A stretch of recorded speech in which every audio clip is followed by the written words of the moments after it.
on the phone Keeanga-Yamahtta Taylor. She's a professor from the Center for African American Studies at Princeton University, author of the forthcoming From Black Lives Matter to Black Liberation. Welcome to the program, Keeanga. Thank you so much for having me. I wanted to talk to you based on your piece in these times, discussing that this phenomena in Baltimore or across the country, black faces in high places, haven't helped average black people, and partially because I have this on my mind today. But I used to work with a comedian, Mark Maron, who joked in the lead up to the election in 2008 that Barack Obama represented a historic opportunity for African Americans to finally get screwed over by one of their own. It's not cool. Well, indeed. But let's talk about this because, much has been made of. We've had over the past, I guess now 6 months or so, two sets of protests, rebellions, if you want to call them, in Baltimore and in Ferguson, reacting to very similar situations. However, the political situation in terms of who's elected officials is very different. I mean, just walk us through that. I guess I don't know if it's a paradox or just the contrast between Ferguson and Baltimore. Right.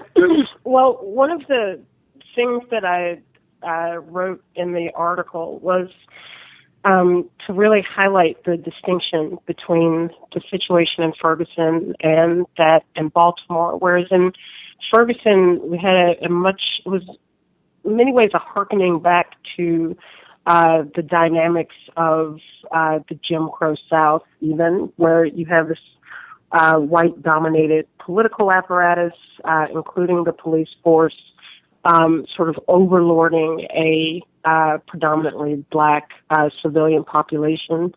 And that set up a certain sort of dynamics. That black and white dichotomy was used to explain why Ferguson had happened, and it also came into play in terms of shaping what the response should be. So there was this kind of finger wagging at the people of Ferguson for not having been fully engaged in the political process and having elected black representatives, and that actually became a focal point of the political organizing there, that somehow if there were black representatives in Ferguson, then that could avoid a repeat of what had happened earlier in the summer, and then it could have avoided the history that the nation became familiar with in terms of the overt citation of black Ferguson citizens, the kind of very intense, destructive racial dynamics in that area. And so... And I think we should say, pardon me for interrupting, but I think we should make it really clear, too, that when we talk about what happened in Ferguson and Baltimore, it obviously, and maybe this goes without saying, but it goes far beyond the incident that was the catalyst for these things. I mean, the shootings and the killing in Baltimore were catalysts for what was a powder keg or a situation where there was a lot of other complaints, not including the dynamic between the police and the civilians, but also sort of broader complaints that were funneled into these moments. Go ahead. Yeah, no, absolutely, and I think that that's a very old dynamic as well. And the rebellions of the 1960s, the kind of spark to those was always some incident of police brutality, but that set off, a much was was so explosive because it was in reaction to a much larger set of grievances that got into housing inequality, poverty, unemployment, so on and so forth. And so the same thing exists today, but the main difference, I would say, from the 1960s to today, and also in comparison of Ferguson to Baltimore, is that unlike in Ferguson and Baltimore, you have a very entrenched black political establishment that is governing the city. And so there's the black mayor, the black police commissioner, the black school superintendent, the entire Baltimore Housing Council was black, the city council, which has 15 members, 8 of whom are African American, including the president of the city council.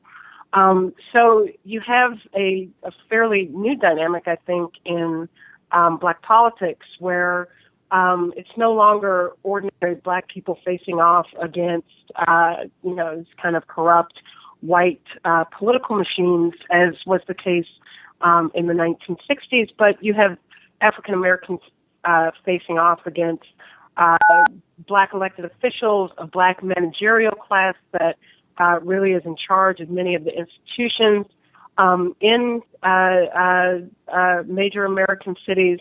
And this is really a new dynamic that I think highlights the kind of class tension that underlie African American politics today in a way that hasn't really existed in previous eras of protracted black struggle.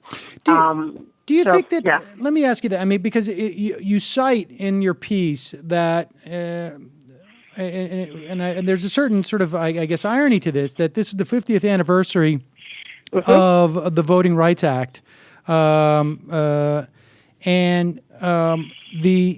the idea, I mean, much of the Voting Rights Act, which has, within the past couple of years been gutted to some extent by the Supreme Court, but the idea was that we need not only do black people have the right to vote and should not have their right disenfranchised, but there also should be grounds for coming in and dealing with voting problems can be found in sort of the outcomes, wherein it's quite clear that the a black community is underrepresented, like a situation almost we saw in Ferguson of some sorts. Do you think that the reason why we have not been as aware of the sort of the class politics at play in these type of situations is because there hasn't been, that the class issues have always been there, but we haven't been able to see them quite as clearly because we don't have a situation where the political class is representative of the community, or at least in terms of color? Well, I mean, I think that we'd have to say, first of all, that class is always obscured in the United States. I mean, there was some recent poll out that everyone in the U.S. thinks they're middle class, including millionaires. And so the idea that class among African Americans would also be obscured, is fairly consistent with how politics and social class are viewed in the United States. And I think that what perhaps compounds that is, historically, racial solidarity has been necessary to confront institutional racism, either in the North or, in the Jim Crow apartheid of the South, but the overarching nature of racial discrimination has worked to bind African Americans together as a single community that perhaps is fraught with tensions, but that has come together nonetheless to fight against racial discrimination. But in the aftermath of the victories of the civil rights movement, the ending of Jim Crow segregation, the secured right to vote for all African Americans, and I think a recognition by the largely white establishment in the 1960s that it would serve their purposes better to actually have some black success stories, to absorb a layer of African Americans into the system, to demonstrate that it works, that you can actually, black people can also achieve the American dream in the United States. And I would add to that that I think given the combativity in American cities throughout the 1960s, where you have, by 1968, more than 500,000 black people had been participating in these urban uprisings, which was around the same number of troops deployed to Vietnam, so not an inconsequential number of people. It was common sense then that, maybe we could curb some of this if we had black people actually running the cities, that would remove the target of these kind of racist, corrupt political machines that were fueling anger and hostility among African Americans.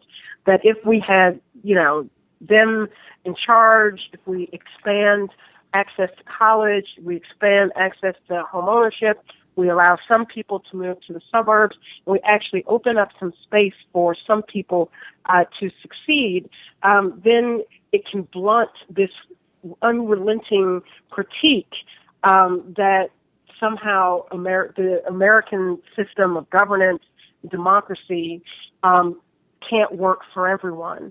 And I think that they were largely successful in doing that. And it also helped to transform the narrative that was very popular in the 60s that located black inequality in institutional racism. I mean, this was something that was at the core of the 1968 Kerner Commission report, which was a report derived from interviews in all of the cities where there were social, what the government called civil disorders. So the government report to locate the reasons behind the insurrections throughout the 60s. So we moved very quickly from institutional racism in the late 1960s to, by the mid to late 1970s, once again, the language of a culture of poverty, of personal responsibility comes into play. And it has more resonance because by the end of the 1970s and into the 1980s, you now have a layer of quote-unquote successful black people, including the first real black political class in formal politics that can substantiate that claim. So there was a lot going on. Well, in that period. That's the part that I that I find really fascinating, because the question is, and you bring this up in terms of the Democratic Party, where you say most of these black politicians consider home. They toe the party line that emphasizes personal responsibility and rejects raising taxes, for instance. And we heard a lot about this. We heard this from the mayor, right? We heard this from President Obama. We heard this quite a bit from President Obama in other initiatives. This idea, this idea of the politics of respectability, and in some way, I mean, it seems to me, are we still dealing with institutional racism, so much so that even the nominal leadership of some of these institutions cannot really change the way that these institutions operate? Or is it that it's not just institutional racism, but there's also something,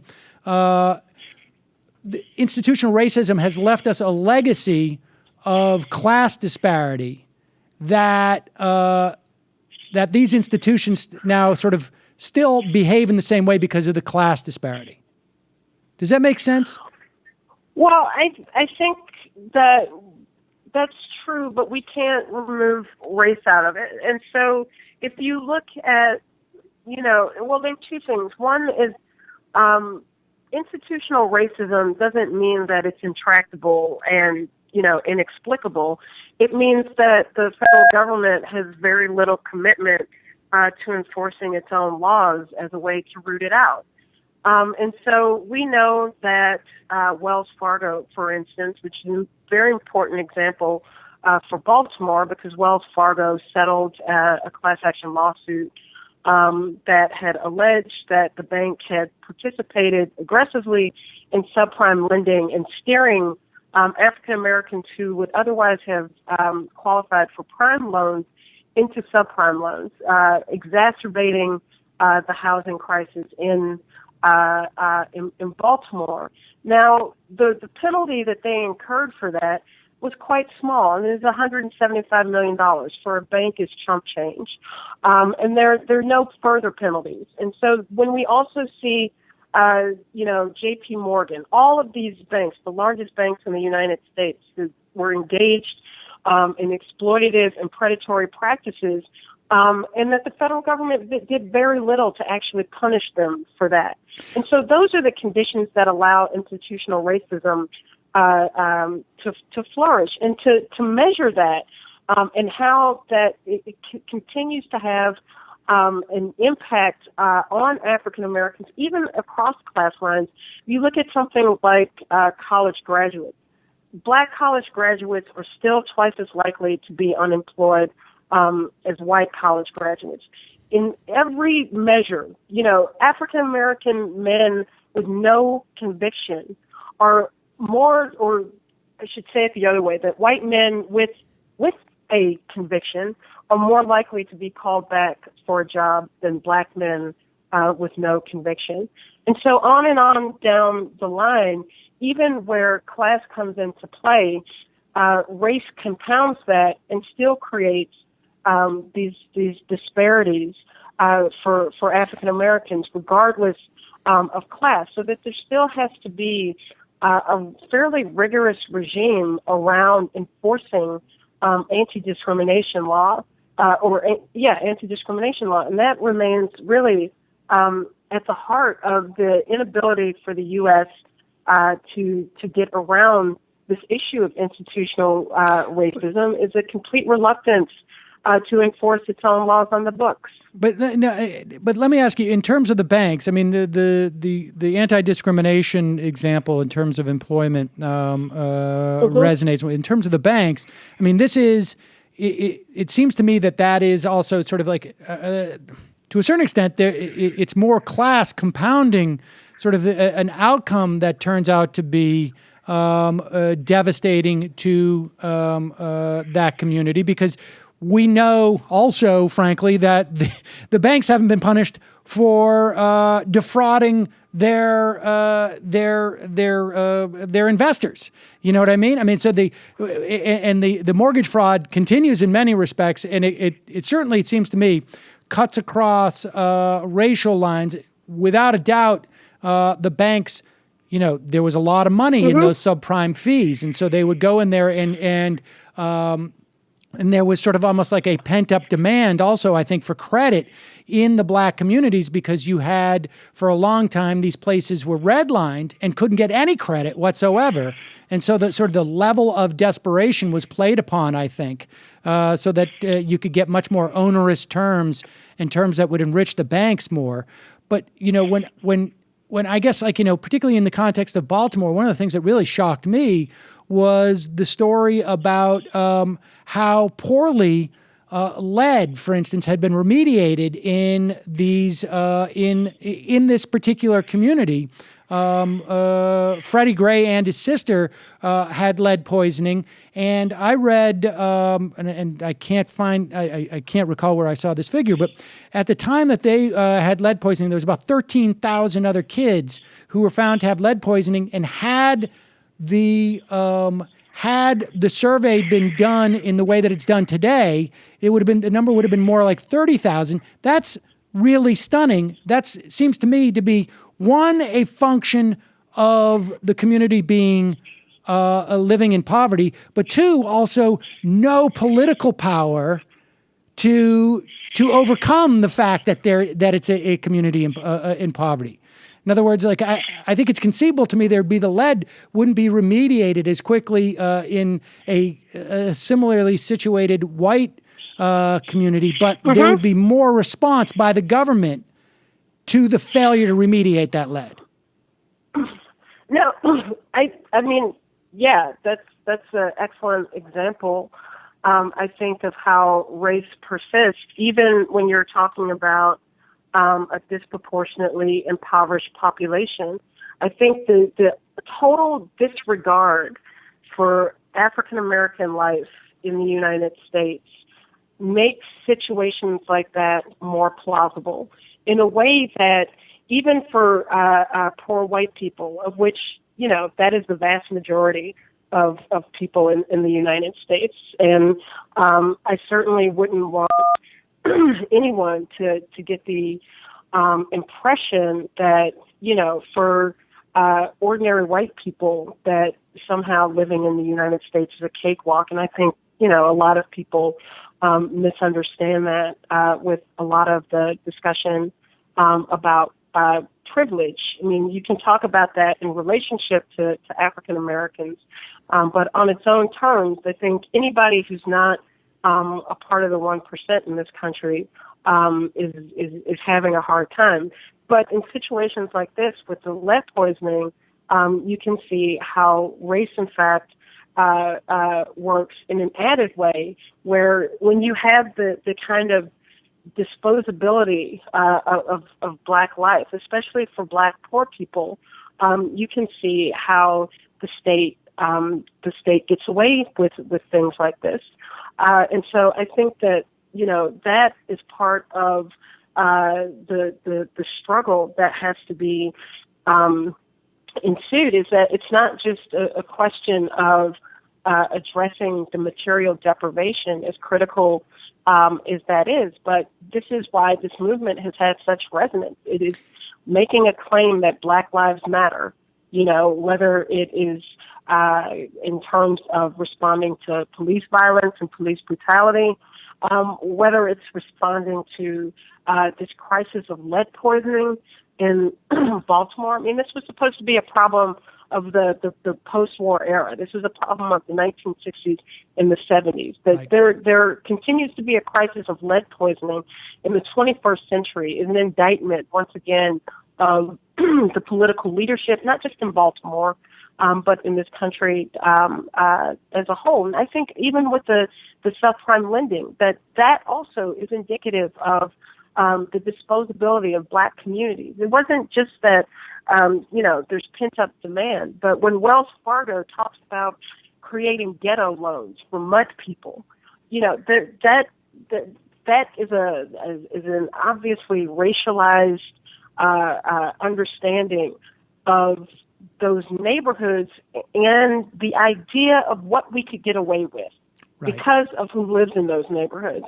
We might not be able to get away with that in poor, or working class white neighborhoods. Maybe we could, but we know for a fact that we can get away with selling junk loans to Black people because those neighborhoods are written off anyway. Well, the people living there are written off. But that gets back to sort of the original point of your piece. In that, I mean, in my mind, the reason why someone sitting at Wells Fargo says that we can get away with this is because this is a community that is politically disenfranchised, and the reason why they don't say that necessarily about a white community is that, like, they have access to politicians and to political power, and theoretically, right, or at least at first blush, when we see a Black politician, there's an assumption that the Black community has access to that Black politician, and that represents some type of political power. So why is that not working that way? Is it because to get into the political system still you need to be I'm thinking about this in terms of Barack Obama. I think, at one point, if a guy is going to be the head of Harvard Law Review, he's doing something that appeals to the white establishment, that, somebody in the white establishment understands, like, at the end of the day, he's representing our interests in some measure or not. Yeah, no, I think that's true. And then to the original part of that question, I mean, I think that there might be the perception that among white people, there's access to politicians and politics works for them, the electoral system works for them. But I just don't think that's true. I think that the gulf between the elected representatives of this country and the citizenry is so enormous that it's impossible to bridge. I mean, we have a Congress that is filled with millionaires and a couple of billionaires who have no clue about what most ordinary people struggle with on a day-to-day basis, whether it's how to pay the rent, how to make a mortgage, pay for prescriptions, how do you put your kid through school, your public school is being shut down, your housing is being foreclosed upon. I mean, these are the daily struggles endured by most people in this country. But on a local level, theoretically, that's different, right? I mean, theoretically, your city council person, there's 15 of them. They're representing a small enough amount of people that at least theoretically, right? The idea is that you'd have more representation. They'd have more of a concept of like what it's like in this neighborhood. Well, I mean, theoretically, anything's possible, but I still think that same dynamic exists. I was reading about Stephanie Rollins Blake, and how she's a powerhouse fundraiser, right? She outraised her nearest competitors almost 2-1. And so what does that mean in terms of who she's beholden to? And so the city council then also gets caught up in that game, and especially when processes of gentrification are underway. And now you have major developers in town who are looking for land and properties on the cheap. You have broke cities, and they are looking to sell off their public infrastructure as fast as humanly possible. And so all of this means that politics is operating on a different level, in a different sphere, that is really away from the ordinary, away from ordinary citizens. So, an example I'm very familiar with in Chicago, right? There was a year-long campaign among community people across the city to save their public schools, to not have their public schools shut. Poll after poll, majority of people say they want the public schools to remain open. So what does the mayor do? He closes more public schools in Chicago than in any one fell swoop than at any time in American history.